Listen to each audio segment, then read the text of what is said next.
ગુજરાતમાં ઉનાળાની શરૂઆતમાં સૌરાષ્ટ્રના જળાશયોના તળિયા દેખાયા। સૌરાષ્ટ્રના 141 જળાશયોમાં 30% તો કચ્છના 20 જળાશયોમાં 36.65% જળસંગ્રહ।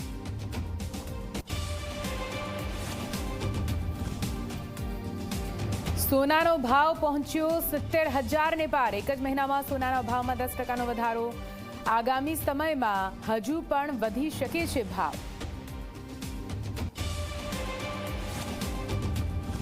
ગોંડલમાં પૂર્વ ધારાસભ્ય જયરાજસિંહ જાડેજાની આગેવાનીમાં ક્ષત્રિય સમાજની બેઠક। ક્ષત્રિય સમાજના રોષને શાંત કરવાનો કરાશે પ્રયાસ।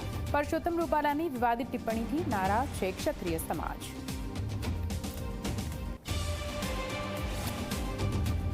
સુરતની ઉત્તરાયણ પોલીસે વધુ એક બોગસ ડિગ્રીનું રેકેટ ઝડપ્યું। ધ્રુવીન વિશાલ અને સંજયની ધરપકડ। એક સટીના 80,000થી ₹1.25 લાખ લેતા હતા।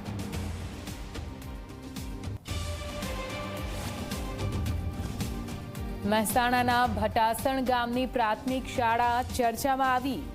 દારૂ પીને શિક્ષકે વિદ્યાર્થીનીઓની છેડતી કરી હોવાનો આરોપ।